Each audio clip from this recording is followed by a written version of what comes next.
Welcome to Wilbur D. Rowe Middle School, where the teachers are great and every single kid is cool. Truly learn with a common goal. We are safe, respectful, and responsible. Home to math minds, some of the best readers, musicians, athletes, scholars, and web leaders. Lots happening in this wonderful place, and there's only one way to stay up to date. So if you got a case of the Sandbox Blues, hit the YouTube, check the Shamrock News. What's going on? What's going on? What's going on? What's going on? Not a thing that we cannot do. Growth mindset, it's the Shamrock News. What's going on? What's going on? What's going on? What's going on? So if you got a case of the Sandbox Blues, hit the YouTube, check the Shamrock News. What's going on? What's going on? What's going on? What's going on? Not a thing that we cannot do. Growth mindset, it's the Shamrock News. What's going on? What's going on? What's going on? What's going on? Welcome everyone to another exciting episode of the Shamrock News. Filmed from a location at everyone's houses. I'm Cece. And I'm Mara Jade. And I'm Meredy. We're going to start this week's episode off with information on how to apply to be a part of next year's Shamrock News.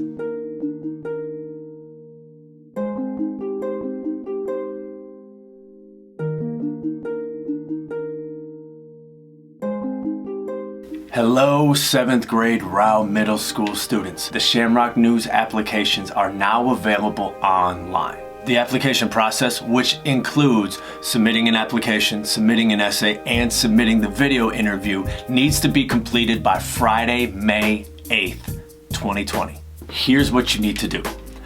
First, we did put a link to the application in our Rowe Middle School Instagram page. You can also do the following. If you go to Rowe Middle School and you Google that, and then you click on Rowe Middle School, if you scroll down the page, you will see that there is a Shamrock News icon.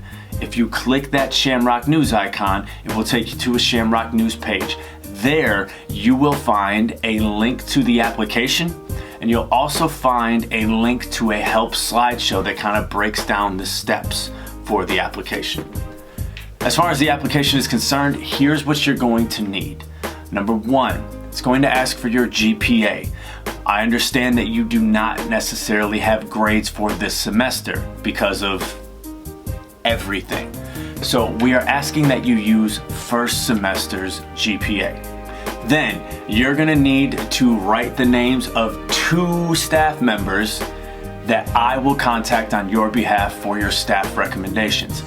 Real quick, you may not use any 6th grade teachers.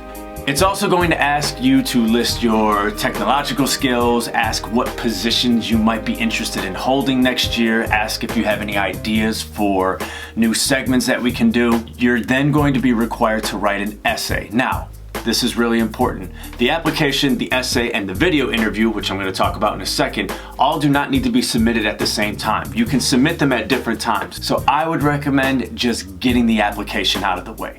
Do that first. The essay, you're going to create an essay in a Google Doc, and you are going to share it with me at dixl@nclac.k12.or.us. In the help slideshow, there is even a slide that kind of gives you a little bit of an idea of what you should be including in your essay. We want you to hype yourself up. Let me know why I need to pick you.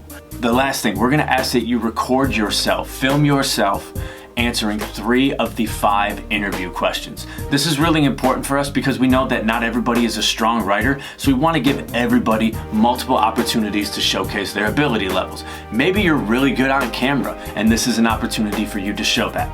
You can submit your video footage using whatever device you have. If you have a Chromebook, if you have an iPhone, if you have an Android, if you have a PC, if you have a MacBook, if you have a tablet, film yourself on that device and then submit that video footage to me. You can edit it up if you want, or you can just submit the video footage as it is. That's totally fine. In the help slideshow presentation, there are actually links that will show you how to film using the different devices that you have. So if you have an iPhone, click on the iPhone link. If you have a Google Chromebook, click on that link and it'll show you how to film using that device. And there are also links in there to show you how to submit that footage using that device as well. If you, for some reason, are unable to do the video portion, email me and we'll figure something out. So go ahead, 7th graders. I know some of your 7th grade teachers have posted the application link and presentation in their Google Classrooms. You can also, once again, go to our Rowe Middle School Instagram page, or go to the Rowe Middle School official website and click on the Shamrock News tab, and then you'll find the link. If you have any questions, feel free to email me. I'm not going anywhere. Peace.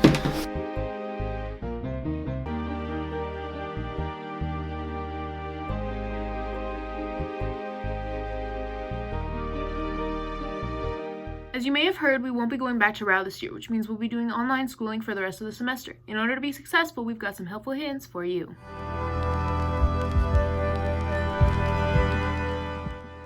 Online school is going to be tough for everybody. The teachers are learning new technology to effectively teach the classes. And we have to navigate applications we may not have used before with technology we might not have. Also, sometimes the material is hard enough even when there is a teacher there to explain it. It might be even harder without them around to clarify. This week's helpful online hint is to use your resources. One way to use your resources is to look through all the material the teachers have posted in the Google Classroom. If they posted a video to watch, take your time when you watch it. Pause the video along the way to make sure you understand the concepts and your expectations. Take notes on the video if you need to. When you start working on the assignment, keep the video tab open so that you can always go back and check the video again. If you're still struggling, contact your peers. If you have friends in the same class with the same teacher, contact them and see if they can help explain the assignments. FaceTime or Google Hangout or Zoom or Snapchat, or hit them up via Instagram and ask them for help. Even use Google or YouTube to help you. If you're struggling with a concept like solving for X, go to Google or YouTube and type in solving for X. Using YouTube to guide you is an awesome skill to develop, because you might get older and your toilet might break and you might need to go to YouTube to figure out how to fix the toilet. Alright, see what's wrong. And if that still doesn't help, email your teacher. We're still working right now. And so we are around our computers and we're able to help you out that way. Hit us up.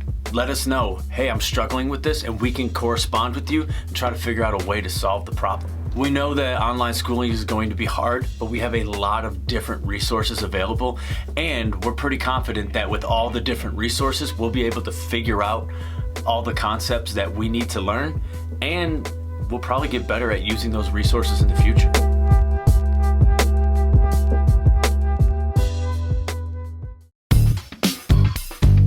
Eat some Domino's pizza. Whoop. Go away, bees. Nobody wants you. Mr. Clark and the yearbook team are still working on this year's yearbook. They're going to feature a section in the yearbook called An Instance from Your Social Distance. They want photos of what you are all doing as part of social distancing. So show us how you've been handling things. So show us how you've been handling things. So show us how you've been handling things. Show us how you've been handling things. Take a photo of you playing video games or Reading books. or staring at the ceiling Or communicating with friends. Or hanging with family.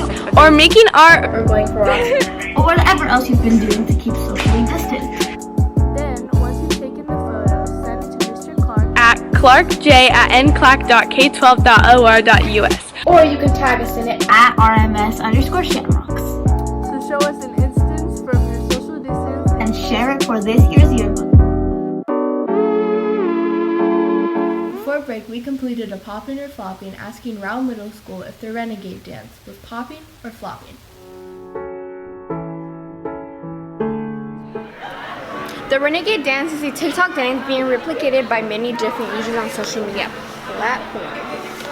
Celebrities like Lizzo and Kourtney Kardashian have filmed themselves doing the dance, as millions of middle schoolers and young peoples all around the world. The dance was popularized by Charli D'Amelio, a famous dancing TikTok user. Recently, there was some controversy over the dance as Charli D'Amelio was being asked to perform the Renegade Dance at places like NBA All-Star Weekend. However, this was another situation where suburban white teenagers were receiving credit for something created by African American youth. Jalea Harmon, a 14-year-old from Atlanta, was the original creator of the dance, which is set to song performed by Atlanta rapper K-Camp. Once she was spotlighted as the true creator, people on Twitter and Facebook began calling her for her to get the credit she deserved for the dance's creation. Eventually, she was also asked to perform at NBA All-Star Weekend along with Charli D'Amelio. So we want to take this time to ask the staff and students at Rowe Middle School. Is Renegade poppin' or floppin'? Hi, I'm here with, Miss Prescott. and I'm asked, is Renegade poppin' or floppin'? Flopping. Hi, I'm with, Caitlin? and today I'm gonna be asking if Renegade is poppin' or floppin'. Flopping. I'm here with Gracie and I'm going to ask her if Renegade is poppin' or floppin'. I mean, after a while it kind of gets annoying, but you know, it's popping. I'm here with Well, Coel. Is Renegade poppin' or floppin'? poppin'. That's all I'm gonna say. Okay. Here with, Fallon. is Renegade poppin' or floppin'? Floppin'. I'm here with Isaac. Isaac. Is Renegade poppin' or floppin'? Poppin'. I am here with Alicia and I'm asking her if Renegade is poppin' or floppin'. It's popping. I'm here with, David? is Renegade poppin' or floppin'? No, it's popping, you know? No. Wow. Ooh. I'm here with Angel? Angel. Is Renegade poppin' or floppin'? Poppin'. Okay. Hi, I'm here with, Chesley, is Renegade poppin' or floppin'? Wait. it's flop, okay? You hear that?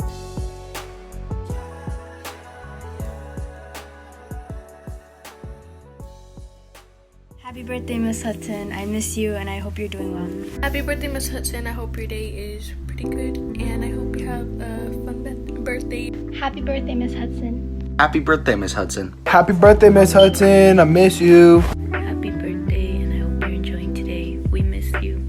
Hi, Miss Hudson. It's me, Angie.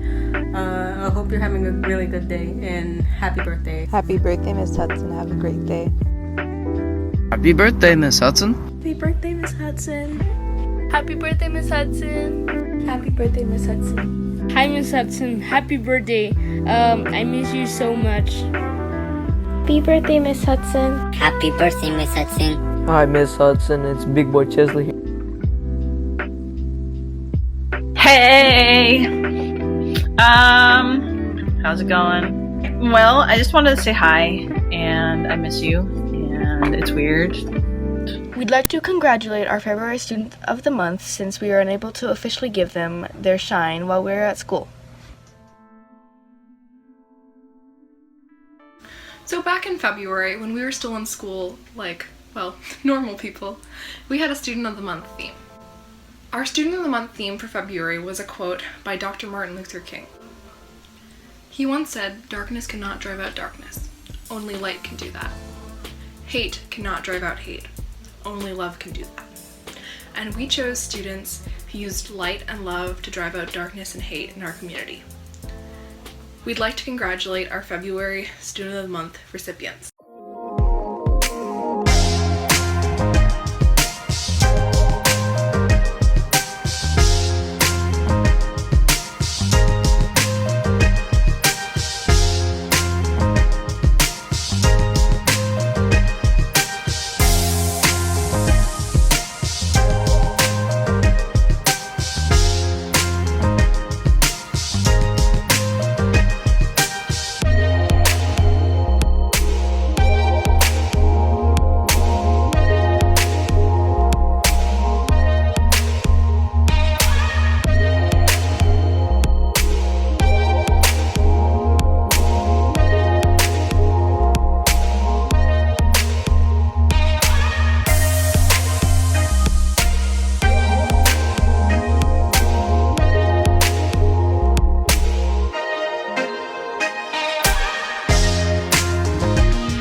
7th grade BSU member Angel W. sat down to talk with Nastasia Minto as part of our BSU interviews.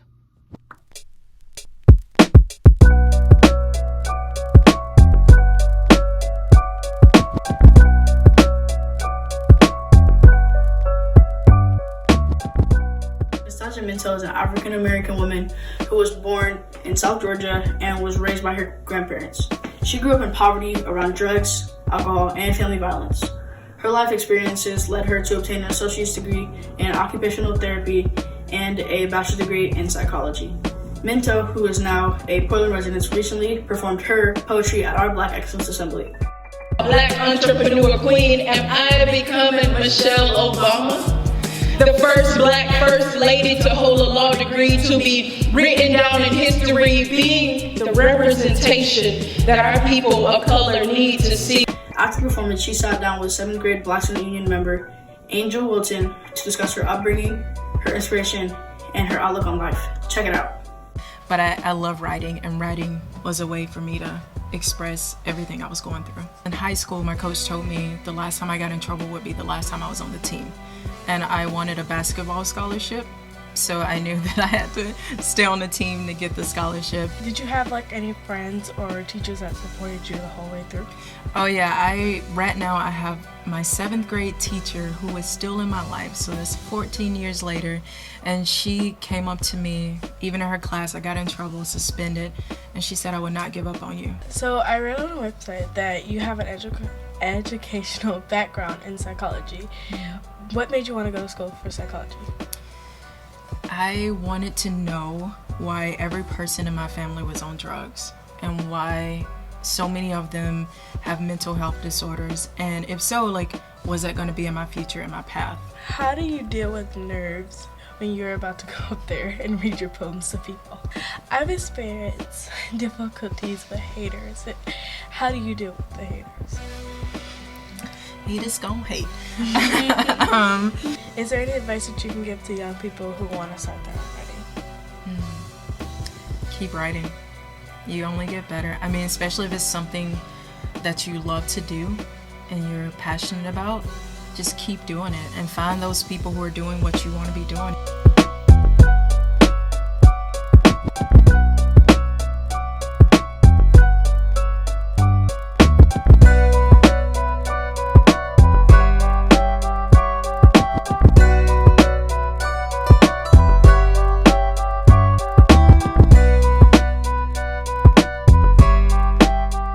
Lots of things have changed over the last month. However, some things never changed, like our love for reading. It's time for an It's Lit segment. Anywhere you go, anywhere you look, you can find me on the low with my nose in a book. Turning through the pages, reading through the script, about to hit a million words. Yeah, it's lit, lit, lit, lit. Said it's lit, lit, lit, lit. Yeah, it's lit, lit, lit, lit. Hello, I'm Austin, and the book I'm talking about today is The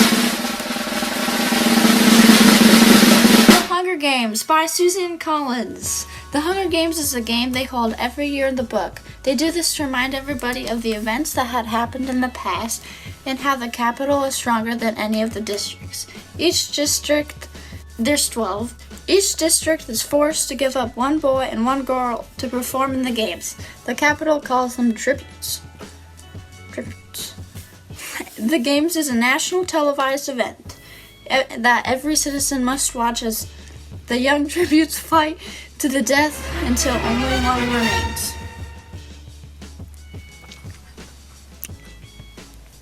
District 12 tribute Katniss Everdeen has little to rely on other than her hunting skills and sharp instincts in the arena where she must wear survival against love. I recommend this book to the people who like to read suspenseful and survival stories. And people who like to read romance novels, there's a place in this book for you too. I really enjoyed this book because the main character or the characters around her had feelings that I could relate to. It had an amazing story about losing people you love, and Katniss with her bow was very intriguing. Also, the realistic details about the hunting deaths, and survival were really cool to read about and imagine. This is also a series, so if you get hooked with the first book, don't worry, there's more. Thanks for joining us this week, bro. We'll see you next time on the Shamrock News. Same Shamrock time, same Shamrock place. Peace.